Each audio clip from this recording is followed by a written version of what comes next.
तो आज की क्लास का हमारा टॉपिक है इम्पेडेंस मैचिंग। इम्पेडेंस हम पिछली क्लास में ही डिस्कस कर चुके हैं कि किसी भी सर्किट का टोटल रेजिस्टेंस जो इंडक्टर, रेजिस्टेंस और कैपेसिटर के थ्रू दिया जाता है। अब एक थ्योरम जो फर्स्ट चैप्टर की थी, काफ़ी इम्पोर्टेंट थी, मैक्सिमम पावर ट्रांसफर थ्योरम। अगर नहीं याद है तो एक बार वो क्लास देख लीजिए और उसके बाद फिर इस क्लास को कंटिन्यू कीजिए। तो मैक्सिमम पावर ट्रांसफर थ्योरम क्या थी? अगर मैं उसकी थ्योरम की सिर्फ स्टेटमेंट बताऊं तो हमें ये पता था कि मैक्सिमम पावर, एक तो उसकी एफिशिएंसी 50% होती थी, और वो मैक्सिमम पावर हमें कब मिलती थी? जब जो सोर्स से लोड के बीच में जो लोड रेजिस्टेंस था वो किसके बीच में इक्वल होना चाहिए? सोर्स रेजिस्टेंस के।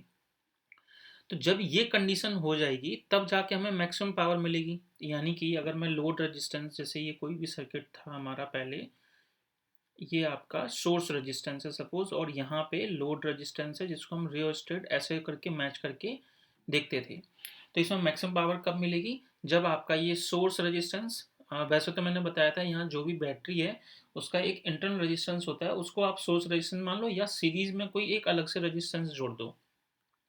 और ये है लोड रेजिस्टेंस जिसको हम आर एल बोलते हैं। तो इस बैटरी से, या मतलब जो भी यहाँ पावर सप्लाई कर रहा है, पोटेंशियल डिफरेंस जिसकी वजह से क्रिएट हो रहा है, तो वो मैक्सिमम का पावर कब प्रोड्यूस करेगा? जब ये आर एस किसके इक्वल हो? आर एल के। हमने ये प्रॉपर एक थ्योरम से प्रूव किया था, और उसकी एफिशिएंसी भी मेजर की थी, तो वो थी 50%। 50% से ऊपर हम एफिशिएंसी नहीं ले सकते। तो 50% मैक्सिमम थी, और वो कब मिल सकती है? जब आपके पास जब ये आर एस जो है वो आर एल के इक्वल हो। तो जो, जैसे अब मान लीजिए जब आर एस आर एल के इक्वल नहीं है तो ऑब्वियसली वो अनमैच्ड बोला जाएगा। लेकिन जैसे ही आर एस आर एल के इक्वल हो जाएगा तो मैच कर जाएगा, मतलब मैक्सिमम पावर उस टाइम पे निकल रही होगी। तो इसी वजह से हमें टॉपिक की जरूरत पड़ी कि इम्पेडेंस मैचिंग। मैचिंग मतलब मैक्सिमम पावर आने के लिए हमें आर एस को आर एल के इक्वल रखना पड़ेगा। तो ये आर एल पे जो एरो का साइन बनाते हैं, ये मैं शायद 2-3 बार बता चुका हूँ कि ये रियोस्टेट का साइन है। रियोस्टेट क्या काम करता है कि रेजिस्टेंस की वैल्यू को चेंज करता है। तो जैसा मान लीजिए ये 2 ओम है यहाँ पे आर एस, तो यहाँ आर एल पहले 1 ओम था तो अनमैच होगा। फिर मान लीजिए 3 ओम है तो भी अनमैच है। और जैसे ही ये भी 2 ओम हो जाएगा तो इम्पेडेंस मैच कर गई, तो उस टाइम पे इसमें सर्किट में से मैक्सिमम पावर ट्रांसफर हो रही होगी। तो ये तो था पिछली क्लास का टॉपिक, एक तरह से पहले की क्लासेस का। लेकिन अब जब मैंने ये मैक्सिमम पावर ट्रांसफर थ्योरम पढ़ाई थी तो उस टाइम पे सिर्फ हमें एक ही चीज़ पता थी, और वो थी रेजिस्टेंस। लेकिन अब तो यहाँ हम इम्पेडेंस पढ़ रहे हैं, और इम्पेडेंस का मतलब है कि इस सर्किट के अंदर अब इंडक्टर भी होगा, कैपेसिटर भी होगा।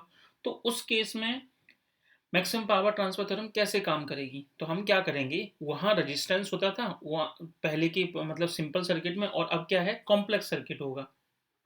तो कॉम्प्लेक्स सर्किट के लिए कितना फर्क पड़ेगा थ्योरम में, वो देखेंगे। तो उसका एक पॉइंट मैंने यहाँ पे इंपॉर्टेंट करके लिख दिया है कि जब कॉम्प्लेक्स सर्किट हो जाए तब हम पावर, ज़्यादा कुछ फर्क नहीं पड़ेगा। तो एक बार मैं रीडिंग लगा देता हूँ, ये आपकी मैंने बुक से ही लिखा है कि वी हैव ऑलरेडी लर्नड कि maximum power transfer theorem which states, किसके बीच में? Maximum power is deliver from source to load कब होती है? When load resistance is equal to source resistance. तो इसी वजह से, इसी रीजन की वजह से हमें ऑब्वियसली मैचिंग करनी पड़ेगी किसके बीच में? आर एस और आर एल के बीच में, ताकि हमें मैक्सिमम पावर मिले। तो एक यहाँ पे एग्जांपल भी दिया हुआ है रेडियो का कि मैक्स जो, और मैंने पिछली क्लास में भी बताया था कि वो बटन को जब घुमाते हैं तो कैपेसिटर और इंडक्टर, ताकि मैक्सिमम हमें आउटपुट या फ्रिक्वेंसी मिले, वहाँ ऐसा था। इसी तरह से यहाँ पे है कि हमें मैक्सिमम उसकी इम्पैक्ट मतलब पावर चाहने के लिए हमें क्या करना पड़ेगा कि सोर्स रेजिस्टेंस और लोड रेजिस्टेंस को इक्वल रखना पड़ेगा ताकि मैक्सिमम पावर मिले। तो अब आते हैं कि मान लीजिए अगर वो कॉम्प्लेक्स सर्किट है, तो वैसे तो अगर देखा जाए तो थियोरेटिकली तो ये चीज़ इंपॉर्टेंट है जो मैंने यहाँ साइड में लिखी हुई है, लेकिन न्यूमेरिकल के पर्सपेक्टिव से उतना फ़र्क नहीं पड़ेगा, क्योंकि हम न्यूमेरिकल करते टाइम पे उसका मैग्नीट्यूड निकालते हैं। एक बार पढ़ लेते हैं फिर मैं समझाता हूँ मैंने अभी क्या बोला है। कि मैंने कहा है, अगर सिंपल सर्किट है तो simple R S R L के इक्वल होना चाहिए। लेकिन अगर वो कॉम्प्लेक्स सर्किट है, अगर if the source impedance is complex, then जो आपका रेजिस्टेंस है उसको तो वैसा ही रहने दो जैसा वो पहले था। प्रॉब्लम कौन क्रिएट कर रहे हैं? देखो, एक रेजिस्टेंस हो सकता है, एक इंडक्टर हो सकता है और कैपेसिटर हो सकता है। तो रेजिस्टेंस को तो फिक्स रहने दो, क्योंकि इसका हमने जो मैक्सिमम पावर ट्रांसफर थ्योरम पढ़ी थी वो इसी की वजह से पढ़ी थी, तो इसमें कोई चेंज नहीं करना है। लेकिन वो कहता है कि अगर आपका सर्किट कॉम्प्लेक्स है, तो कॉम्प्लेक्स का मतलब है कि उसमें इंडक्टर भी जुड़ा है और कैपेसिटर भी जुड़ा है। तो कहता है कि मैक्सिमम पावर उस केस में लेने के लिए हमें जो लोड इम्पेडेंस है, लोड इम्पेडेंस का मतलब क्या है कि इसके अलावा जो ये एल और सी हैं उनका कॉम्प्लेक्स कॉन्जुगेट निकाल लो। वो किसके बराबर होना चाहिए? सोर्स इम्पेडेंस के बराबर होना चाहिए। जैसे देखो, जैसे आर एस जैसे ये सोर्स वाला मैंने लिखा, और जे एक्स एस इसका मतलब क्या, ये मैं सिर्फ एग्जांपल दे रहा हूँ। आर एस क्या है? सोर्स पे जो रेजिस्टेंस लगा हुआ है वो, फिर प्लस एक्स एस का मतलब क्या है कि सोर्स में ही जो भी इम्पेडेंस है सोर्स की, तो जैसे कि वो इम्पेडेंस क्या हो सकती है, कैपेसिटर की वजह से भी हो सकती है, तो हम इस एक्स एस की जगह क्या लिख देंगे, एक्स सी। और एक्स सी का फॉर्मूला क्या होता है, 1/ओमेगा सी। अगर वहाँ सोर्स में इंडक्टर जुड़ा हुआ है तो हम एक्स एस की जगह क्या लिख देंगे, एक्स एल। और एक्स एल का फॉर्मूला क्या होता है, ओमेगा एल। ये चीज़ें मैं बता चुका हूँ। तो इसको मैं इसको हटा रहा हूँ अभी। और हाँ, तो अगर मुझे इसका कॉम्प्लेक्स निकालना है, तो कॉम्प्लेक्स बिल्कुल जैसे कॉम्प्लेक्स नंबर हम पढ़ते थे 11th क्लास में, कि अगर are S plus J x S लिखा है तो इसका कॉम्प्लेक्स नंबर क्या होगा, आर एस माइनस जे एक्स एस। इसी तरह से कॉम्प्लेक्स अगर मुझे लोड वाले का निकालना है, तो लोड यानी आर एल, तो ये तो मैंने कहा है कि इसमें कोई चेंज नहीं करना है। जे एक्स एल, तो एल का मतलब है लोड। अब लोड पे भी यहाँ पे जो भी ये लिखा हुआ है, यहाँ कैपेसिटर भी जुड़ा हो सकता है और इंडक्टर भी जुड़ा हो सकता है। तो अगर यहाँ इंडक्टर जुड़ा है तो हम क्या लिखेंगे, एक्स एल। ठीक है, ये इंडक्टर जुड़ा है, तो ये मतलब वो हो गया है थोड़ा सा कंफ्यूज करने वाला।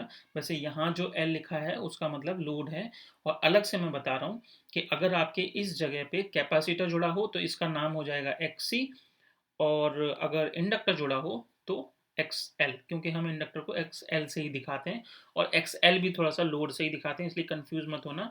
जैसे मैंने यहाँ आपको बता दिया था कि ये एक्स सी भी हो सकता है और एक्स एल भी हो सकता है। तो यहाँ इस एल का मतलब है इंडक्टर, और इस सी का मतलब है कैपेसिटर। इसी तरह से यहाँ इस सी का मतलब है कैपेसिटर, और यहाँ एल का मतलब है इंडक्टर। ठीक है, तो लोड की जगह इन दोनों में से कुछ भी हो सकता है। तो उसका कॉम्प्लेक्स क्या होगा, ये। तो ये मतलब थियोरेटिकली देखा जाए तो ये आपको याद रखना है कि अगर सर्किट कॉम्प्लेक्स है तो उस केस में मैक्सिमम पावर ट्रांसफर थ्योरम अगर लगानी है तो वो तभी हमें मिलेगी जब आपके लोड इम्पेडेंस जो है वो किसके बराबर होना चाहिए, सोर्स इम्पेडेंस के कॉन्जुगेट के या कॉम्प्लेक्स कॉन्जुगेट के। अगर ऐसा हो रहा है, जैसे पहले क्या होता था, सिंपल, कि लोड इम्पेडेंस किसके बराबर हो जाए, सोर्स इम्पेडेंस के, बस खत्म हो जाता था सिंपल सर्किट में। लेकिन अगर ये कॉम्प्लेक्स सर्किट है तो आपको कहना है कि लोड इम्पेडेंस को किसके इक्वल होना पड़ेगा, सोर्स इम्पेडेंस के कॉन्जुगेट के। तो जैसा कि मैंने आपसे कहा था, थियोरेटिकली ये चीज़ आपको याद रखनी है, लेकिन न्यूमेरिकल के टाइम पे इसकी ज़रूरत हमें नहीं पड़ती है। वो भी रीज़न बता देता हूँ। क्योंकि अगर मैं आपसे कहूँ कि 4+3i का मैग्नीट्यूड बताओ, तो इसका मैग्नीट्यूड क्या होगा, अंडर रूट के अंदर 4 का स्क्वायर 16, 3 का स्क्वायर 9, यानी कि 5 आंसर। और मैं आपसे कहूँ कि 4-3i का कॉन्जुगेट निकालो, मतलब इसके कॉन्जुगेट का मैग्नीट्यूड निकालो, तो अंडर रूट के अंदर फिर से आप लिखेंगे 16 + 9, यानी कि अगेन 5। तो इस वजह से जब हम न्यूमेरिकली मैग्नीट्यूड करके वैल्यू निकाल रहे होते हैं तो उनके लोड इम्पेडेंस और मतलब कॉम्प्लेक्स कॉन्जुगेट, ये वाली थ्योरम की कुछ खास वैल्यू की जरूरत नहीं पड़ पाती है। तो अब बात करते हैं न्यूमेरिकल्स के लिए। तो न्यूमेरिकल के लिए जैसे मैंने एक सर्किट ये बनाया, अब यहाँ बी एस लिखा हो या बी ओ लिखा हो, एक ही बात मानिए न्यूमेरिकल के पर्पज से। बी एस का मतलब बस सोर्स है, और वी ओ का मतलब है कि हम जो भी वोल्टेज यहाँ पे दे रहे हैं वो जो भी लिखा हो आपके एग्जाम में तो वो चलेगा। तो यहाँ से हमने जेड एस का मतलब है कि सोर्स पे जो इम्पेडेंस है। अब जेड एस का मतलब यहाँ पे ये है कि रेजिस्टेंस तो होगा ही होगा, हो सकता है कि इंडक्टर जुड़ा हो सकता है कैपेसिटर जुड़ा हो, इस तरह से। तो जेड एस लिखा, और यहाँ जो आउटपुट है उस जगह क्या है, जेड एल। जेड एल लिखा है, तो अब सिंपल से देखो, ओम्स लॉ का फॉर्मूला क्या होता है अगर आपको करंट निकालना है तो, ऊपर वोल्टेज और नीचे टोटल रेजिस्टेंस। तो सिंपल अगर मुझे यहाँ मैग्नीट्यूड ऑफ करंट निकालना है तो क्या फॉर्मूला होना चाहिए, ऊपर वोल्टेज जो है तो वी ओ लिख दो या वी एस लिख दो, एक ही बात है। फिर अपॉन में अब नीचे क्या लिखते हैं, टोटल इम्पेडेंस। तो ये पिछली क्लासेस में मैं किसी भी सर्किट का इम्पेडेंस निकालना मैंने अच्छे से सिखाया था। तो इस सर्किट का इम्पेडेंस निकालो, तो कैसे निकाले इम्पेडेंस, तो इसका इम्पेडेंस होगा Z इज इक्वल टू,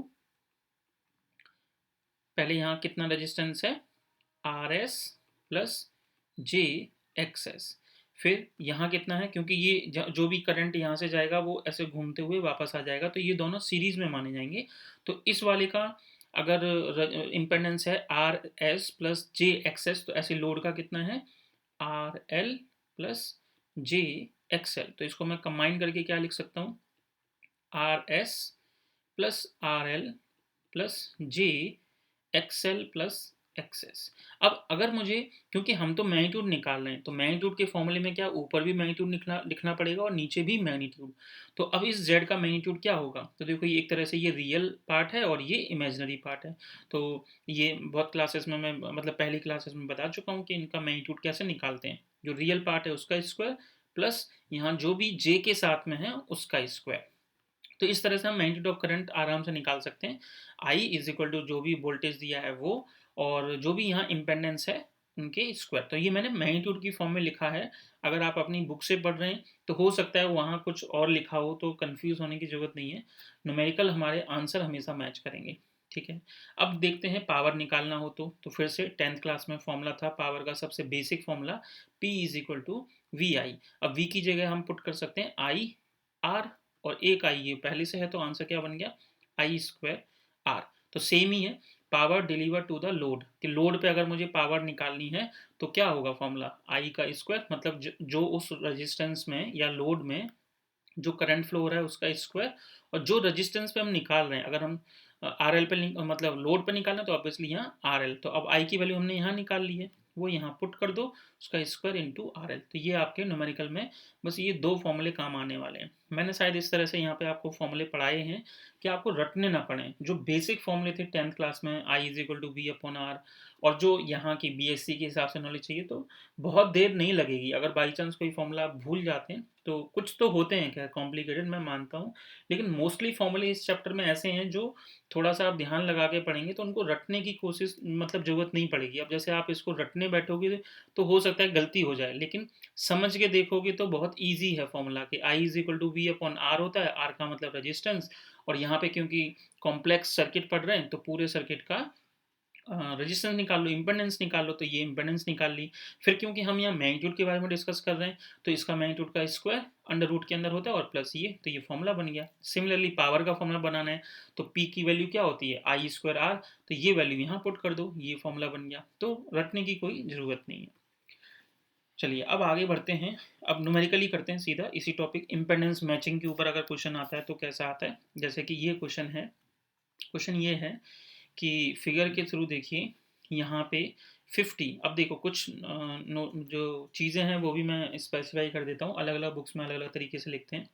यहाँ पे ये चाहते तो सिर्फ 50 वोल्ट भी लिख सकते थे, कि ये 50 वोल्ट की हमने यहाँ पे पावर, मतलब बैटरी या पावर दे रहे हैं एक तरह से, लेकिन ये लिखा है 50 एंगल जीरो। तो एंगल जीरो का मतलब होता है कि जो भी यहाँ पे वोल्टेज जा रहा है, जैसे मैंने आपको बताया था पहले कि जब किसी सर्किट में वोल्टेज का सिन्यूसॉइडल है, जैसे ऐसे फ्लो कर रहा है, और करंट का जो ग्राफ है वो सपोज नहीं, मैंने उल्टा बता दिया, जैसे करंट का जो ग्राफ है वो इस तरह से चल रहा है, और वोल्टेज जो है यहाँ से चल रहा है, मतलब π/2 से इस तरह से चल रहा है, और एक नीचे भी होता था, नीचे -π/2 से, तो ये वो एंगल लिखा होता है। तो हमारे मैग्नीट्यूड पे इसका कोई फर्क नहीं पड़ने वाला, ये सिर्फ एक फेज एंगल को रिप्रेजेंट करता है।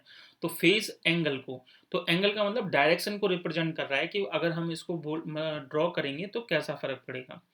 तो इन एंगल की हमें ज़रूरत तब पड़ती है जब आपसे जो चीज़ क्वांटिटी पूछी गई है उसमें भी वो कहें कि इसकी डायरेक्शन बताओ, तो इनका मतलब है, अदरवाइज मैग्नीट्यूड से मतलब है हमें। तो यहाँ 50 एंगल जीरो लिखा हो, या 50 एंगल 15 डिग्री, या 90 डिग्री, या 10 डिग्री, तो उनसे कोई फर्क नहीं पड़ेगा, ये बैटरी रहेगी 50 वोल्ट की ही। तो अब आगे बढ़ते हैं। ये एंगल जीरो मैंने क्या बताया, सिर्फ एक फेज एंगल को रिप्रेजेंट कर रहा है, एंगल मतलब डायरेक्शन को। तो जब हम न्यूमेरिकली आंसर निकाल रहे होंगे तो इसको 50 वोल्ट लिखेंगे। सिमिलरली ये लिखा हुआ है जेड एस का मतलब मैंने अभी थोड़ी देर पहले बताया था कि सोर्स पे जो इम्पेडेंस है तो वो कितनी है 25। फिर प्लस का जे और 30 लिखा हुआ है। तो देखिए अगर यहाँ प्लस का जे साइन है और फिर 30 लिखा हुआ है, इट मीन्स कि ये जो भी है यहाँ इंडक्टर या कैपेसिटर जुड़ा हुआ है, दैट मीन्स कि ये जो भी है 30, ये मिला के उसका टोटल इम्पेडेंस दे रखा है। तो हम इसका अगर मैग्नीट्यूड निकालेंगे तो कितना आएगा इस जेड एस का पूरा। तो वही कॉम्प्लेक्स नंबर की तरह ट्रीट करो इसको कि अंडर रूट के अंदर 25 का स्क्वायर यानी कि 625 और 30 का स्क्वायर यानी कि 900, फिर सॉल्व कर देंगे। ऐसे ही जेड एल पे लिखा होता तो वो भी हम सॉल्व करेंगे। चलिए अब आते हैं सीधा क्वेश्चन पे आते हैं। पहले मैं थोड़ा सा फिगर से समझाना चाहता था कि ये चीज़ें जैसे 50 एंगल 0 लिखा है तो ऐसे मत सोचना कि ये क्या है, मतलब वोल्टेज तो 50 वोल्ट होना चाहिए था, लेकिन ये एंगल 0 क्या है, इस वजह से मैंने ये समझाया। इसी तरह से यहाँ पे 25 प्लस जे 30 लिखा हुआ, इट मीन्स कि इस रजिस्टेंस के साथ साथ यहाँ कोई इंडक्टर या कैपेसिटर है जिसकी वैल्यू लिखी हुई है, तो कंबाइन करके ये दिया हुआ है। तो हमें जब मैग्नीट्यूड की जरूरत पड़ेगी तो हम जैसे कॉम्प्लेक्स नंबर का मैग्नीट्यूड निकालते हैं वैसा सॉल्व करेंगे। चलिए ये तो हो गया ग्राफ की, मतलब जो भी फिगर दिया था। अब देखते हैं क्या क्या पूछा है। Determine the value of load impedance, ठीक है, फाइंड करना है हमें लोड इम्पेडेंस। लोड इम्पेडेंस यानी कि जेड, सॉरी जेड एल, क्योंकि लोड इम्पेडेंस। फिर for which source delivers maximum power, मतलब जेड एल आपको निकालना है, लेकिन तब निकालना है जब मैक्सिमम पावर के कंडीशन में। तो मैक्सिमम पावर की कंडीशन में हमें जेड एल की वैल्यू बतानी है। चलिए ये कंडीशन भी अभी बताई थी, लेकिन अभी कैसे यूज करेंगे मैं बताऊंगा। Calculate the value of maximum power, और फिर मैक्सिमम पावर की भी वैल्यू निकालनी है। चलिए ठीक है, तो सबसे पहले हम क्या करेंगे इसमें, ये देखेंगे कि ये जेड एल कितना होगा। तो बहुत ईजी है, मैंने आपको जब क्लास स्टार्ट हुई थी तब ये इंपॉर्टेंट पॉइंट भी बताया था।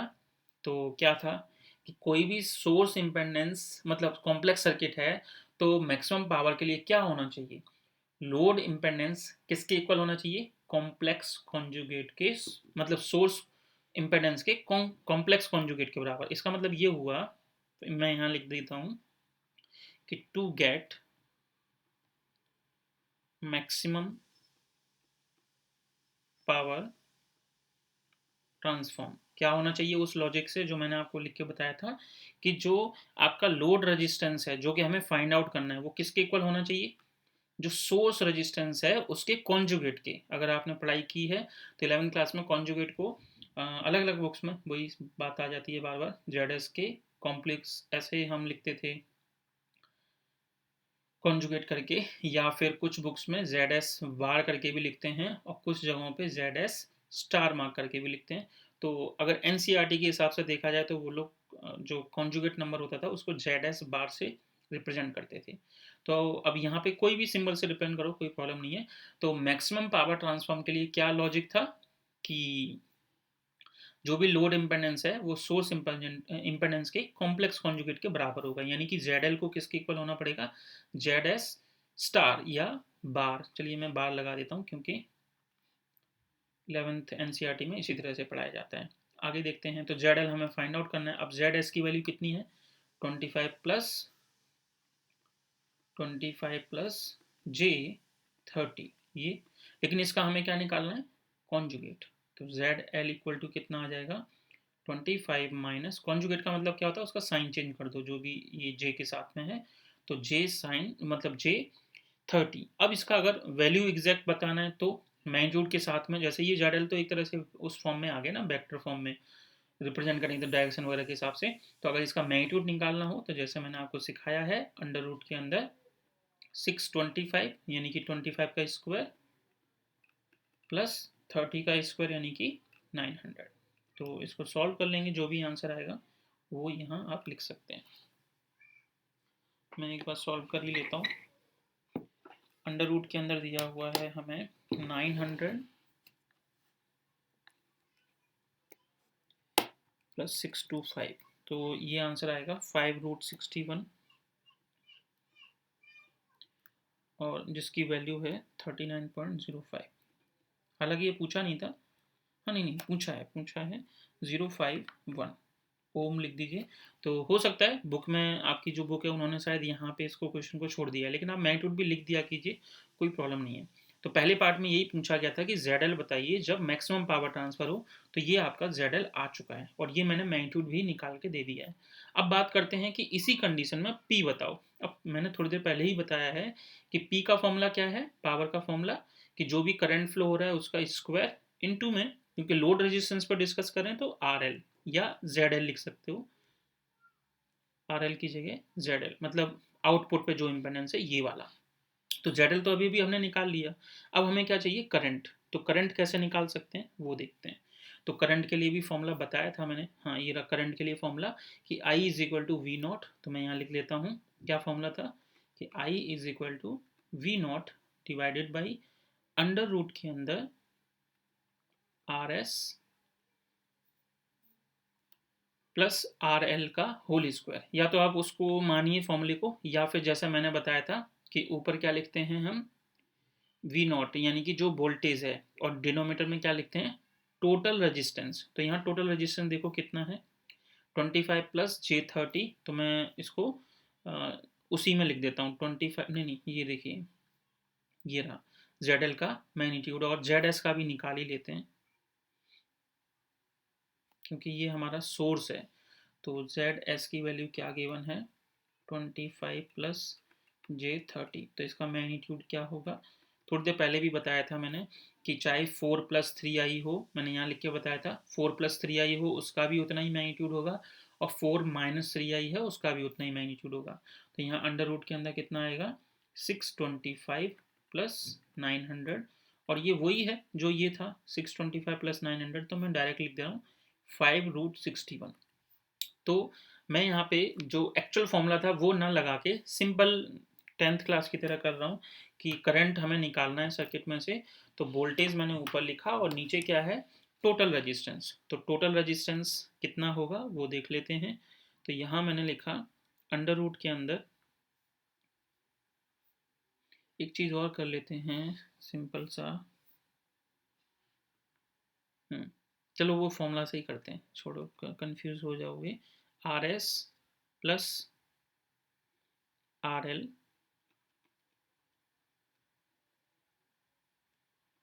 का होल स्क्वायर अंडर रूट के अंदर, फिर plus x L plus x S का होल स्क्वायर। ये फॉर्मूला था यहाँ, ये रहा। अब एक चीज़ और, ये क्या लिखा हुआ है कि लोड इम्पेडेंस किसके इक्वल हो जाती है, कॉम्प्लेक्स कॉन्जुगेट, मतलब सोर्स वाले के हिसाब से। तो यहाँ पे एक्स एल एक तरह से किसके बराबर है, माइनस एक्स एस के, क्योंकि उसके जस्ट कॉन्जुगेट के बराबर होता है। तो ये दोनों आपस में क्या होंगे, कैंसिल हो जाएंगे। तो कैंसिल होंगे तो आई इज इक्वल टू, ऐसा करता हूँ और क्लियर करने के लिए, ये तो था power deliver to the load, simple एक फॉर्मूला, बट मैं यहाँ हाईलाइट कर देता हूँ फॉर मैक्सिमम पावर। तो ये तो नॉर्मल पावर होगी ना, मतलब कोई भी पावर हम निकाल सकते हैं किसी भी टाइम पे, किसी भी टाइम पे, लेकिन मैक्सिमम पावर अगर निकालनी है तो पावर का फॉर्मूला क्या हो जाएगा, B naught square R L. R L का मतलब है लोड रेजिस्टेंस, जो भी आउटपुट पे इम्पेडेंस है वो। तो हम इसको जेड एल से भी लिख सकते हैं और आर एल से भी लिख सकते हैं। और नीचे क्या आएगा, अंडर रूट के अंदर, जैसे कि मैंने बताया फॉर मैक्सिमम पावर क्या होगा, जो एक्सएल होगा वो बराबर होगा माइनस ऑफ एक्सएस के। ठीक है, तो क्योंकि ये देखो ना यहाँ पे कंपेयर करके देख लो, ये इस वाले का कॉम्प्लेक्स कॉन्जुगेट सोर्स वाले के बराबर होना चाहिए, यही था ना ऐसे करके। तो आप जब कंपेयर करोगे तो आर एस तो आर एल है ही है, लेकिन जे के साथ में यहाँ एक्स एल है और यहाँ जे के साथ में एक्स एस है विद नेगेटिव साइन। तो ये, तो जब आप यहाँ पुट करोगे, लेकिन मैं बार बार कह रहा हूँ ये सिर्फ मैक्सिमम पावर के बारे में बात कर रहे हैं, क्योंकि हमारे क्वेश्चन में भी कहा गया है calculate the value of the maximum power. तो इसलिए हम एक्सएल की जगह जब माइनस एक्सएस पुट करेंगे तो ये जीरो हो जाएगा। तो अब यहाँ are S plus R L का होल स्क्वायर है और फिर अंडर रूट है, तो दोनों हट जाएंगे, तो मैं अंडर रूट हटा देता हूँ और आपके पास क्या बचेगा, are S plus R L. मेरे ख्याल से ये समझ आया होगा। तो अब हम लोग मैक्सिमम पावर निकाल रहे थे, पहले करंट निकाल रहे हैं या पावर निकाल रहे हैं, एक ही बात है। तो ये x L plus x S हट जाएगा, क्यों, क्योंकि हम मैक्सिमम पावर के केस पढ़ रहे हैं। तो हमने जब यहाँ से ये हटाया तो ऑब्वियसली अंडर रूट और ये स्क्वायर हट जाएगा, तो ये बचेगा। और फिर पावर है तो मैं डायरेक्ट ही कर देता हूँ, क्योंकि पावर का फॉर्मूला क्या है, आई स्क्वायर जेड एल। जो भी लोड रेजिस्टेंस है। तो हमने यहाँ पी की जगह क्या लिखा, पी लिखा, आई की जगह ये जो भी आया है उसका स्क्वायर, तो मैं इसका स्क्वायर कर देता हूँ। इसके बाद में इनटू में जेड एल, तो इनटू में हमारे पास यहाँ आ जाएगा जेड एल। अब आगे बढ़ते हैं, तो पावर का फॉर्मूला बी नॉट, तो बी नॉट हमें दिया हुआ था, मैंने क्वेश्चन में पहले ही कहा था 50 वोल्ट, एंगल जीरो की जरूरत नहीं है। तो हमने यहाँ लिखा 50 का स्क्वायर यानी कि 2500, फिर इनटू, अब ये क्या है जेड एल, तो जेड एल का मतलब है जो लोड पे जो रेजिस्टेंस है, तो वो कितना है टोटल, देखिए 25 माइनस J30, तो हम क्या लिखेंगे सिर्फ, क्योंकि हम यहाँ सिर्फ मैग्नीट्यूड निकालें तो सिर्फ 25, तो यहाँ लिखा 25, फिर divided by are S plus R L का होल स्क्वायर, तो आर एस कितना था सोर्स में, सोर्स था हमारा 25 प्लस J30, लेकिन क्योंकि सिर्फ मैग्नीट्यूड निकालना है हम अपने क्वेश्चन में यहाँ पे, तो 25 लिखिए, तो यहाँ 25, आर एल भी 25, तो 50 का स्क्वायर कितना हो जाएगा, दो बार लिख देते हैं ताकि कैलकुलेशन ईजी हो जाएगी। तो पी की जो वैल्यू है यहाँ 2500 into 25 and divided by 50 into 50, तो आंसर आ रहा है ये आपके पास 25, क्योंकि ये पावर है तो हम यहाँ लिखेंगे वॉट। तो ये आपका आंसर था। मेरे ख्याल से समझ आया होगा कि फॉर्मूले मैंने ये बता दिए हैं मैक्सिमम पावर के लिए, ये क्या कंडीशन कैसे आई है, फिर ये स्क्वायर वगैरह कैसे हटा, वो सब क्लियर हो चुका होगा। अब आते हैं नेक्स्ट क्वेश्चन, एक और क्वेश्चन करते हैं इसी तरह का ही है। नेक्स्ट क्वेश्चन देखते हैं कि for the circuit shown in the given figure the resistance R S, ये यहाँ इस बार रियोस्टेट है, ये एरो का मतलब कि हम इसकी वैल्यू जब मर्जी चेंज कर सकते हैं, is a variable from 2 ohm to 25, कह रहा है कि हम इसकी वैल्यू 2 ओम से, हर रियोस्टेट की एक पर्टिकुलर रेंज होती है, तो वो कह रहा है कि यहाँ जो हमने रियोस्टेट लगा रखा है उसकी रेंज 2 ओम से 25 ओम तक है, कुछ भी वैल्यू रख सकते हैं अपने हिसाब से। तो determine what value of R S result, अब हमें यही आर एस की वैल्यू बतानी है कि हमें मैक्सिमम पावर ट्रांसफर मिल सके, कहाँ पे, एक्स वाई पे, और एक्स वाई कौन है देखिए, एक्स वाई है आपका आउटपुट। तो वो कहना चाहता है कि इस आर एस की जगह यानी कि सोर्स रेजिस्टेंस में क्या पुट करूं कि इस एक्स वाई के बीच में से मैक्सिमम पावर ट्रांसफर हो। तो सिंपल सा है कि मैक्सिमम पावर ट्रांसफर थ्योरम के हिसाब से ये सोर्स रेजिस्टेंस लोड रेजिस्टेंस के ही इक्वल होना चाहिए, ये थी थ्योरम, लेकिन वो थ्योरम तब थी जब आपका सिंपल सर्किट हो, लेकिन ये सर्किट कैसा है, कॉम्प्लेक्स सर्किट है, इसके अंदर ये 5 ओम वगैरह ये सब भी आ गया है। तो अब हम क्या करेंगे कि टोटल इंपेडेंस पहले निकाल लेते हैं सर्किट की, ठीक है। तो हमने यहाँ पे कि इसकी वैल्यू क्या होनी चाहिए, इस आर एस की वैल्यू को हमें बताना है। तो वोल्टेज ये मैंने बता ही दिया 50 वोल्ट है आपके पास। तो देखिए यहाँ से जब भी करंट फ्लो होगा, तो यहाँ से जब करंट फ्लो होगा तो आपको क्या चाहिए, आर एस की वैल्यू, मैक्सिमम करंट तभी फ्लो होगा ना यहाँ से, मैक्सिमम करंट यहाँ से तब फ्लो होगा जब इस आर एस की वैल्यू क्या हो, मिनिमम हो। तो यहाँ रेंज कितनी है, 2 ओम से 25 ओम, तो हम इस पूरे में से सबसे मिनिमम कौन है, 2 ओम, तो इस आर एस की जगह क्या लेके चलेंगे, 2 ओम। इस लाइन को मैं लिख देता हूँ कि as R L is fixed, मतलब लोड रेजिस्टेंस जो इस क्वेश्चन में है वो फिक्स है, तो मैक्सिमम पावर ट्रांसफर यहाँ थ्योरम नहीं लग सकती उस हिसाब से। क्यों, क्योंकि मैक्सिमम पावर ट्रांसफर थ्योरम में क्या होता था कि यहाँ रियोस्टेट होता था और आर एस यानी कि सोर्स जो होता था वो फिक्स होता था, यहाँ उल्टा कर दिया है। तो हम यहाँ डायरेक्टली ऐसे भी लिख सकते हैं कि that which means maximum power transfer theorem can not apply, ठीक है, कैन नॉट अप्लाई। तो अब एक नॉर्मल सा एक लॉजिक लगाते हैं कि यहाँ से जितना हमें मैक्सिमम करंट लगाना है तो इस आर एस की वैल्यू क्या होनी चाहिए, मिनिमम। क्यों, क्योंकि देखो आई इज इक्वल टू क्या होता है, वी अपॉन आर। तो आपको अगर आई करंट चाहिए मतलब हाईएस्ट चाहिए तो आर क्या होना चाहिए, मिनिमम। तो उसी लॉजिक से इनवर्सली प्रोपोर्शनल है, तो मतलब आई अगर आपको मैक्सिमम चाहिए तो आर क्या होना चाहिए, मिनिमम। अब आर की वैल्यू कहाँ से कहाँ तक है, 2 से 25, तो 2 से 25 के बीच में मिनिमम कौन है, 2 ओम, तो इसलिए हम आर एस को क्या लिखेंगे, मिनिमम, यानी कि यहाँ हम लिखेंगे कि टू गेट मैक्सिमम करंट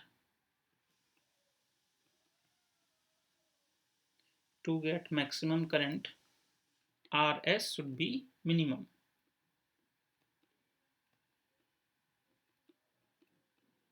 अब मिनिमम हमारे रेंज के हिसाब से कितना होगा, that is R equal to 2 ohm, जो हमें अपने क्वेश्चन में दिया गया है।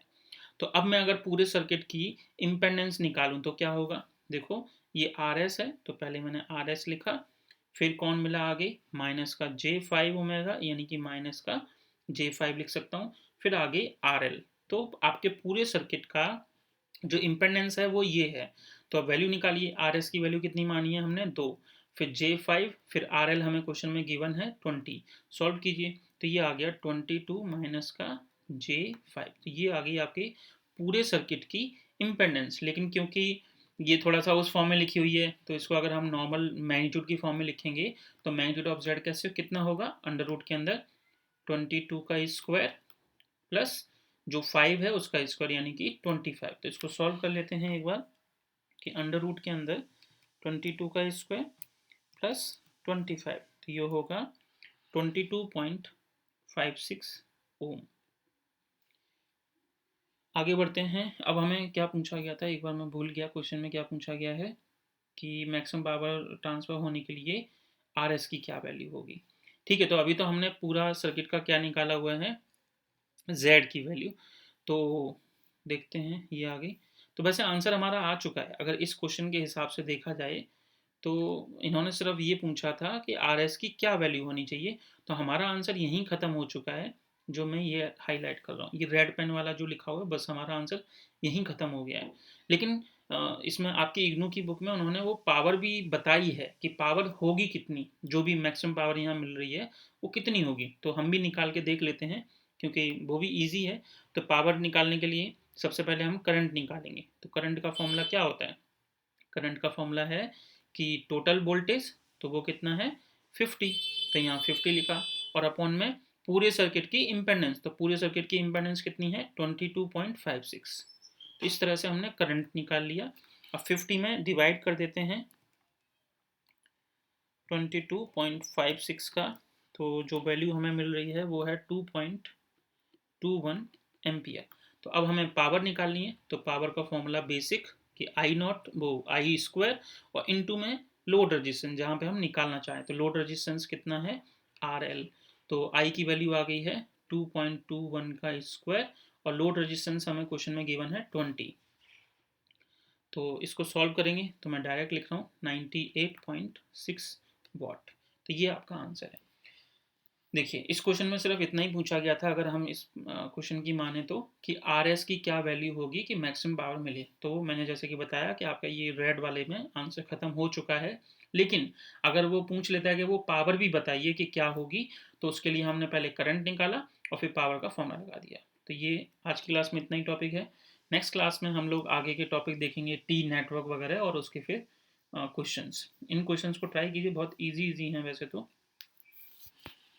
मिलते हैं नेक्स्ट क्लास में।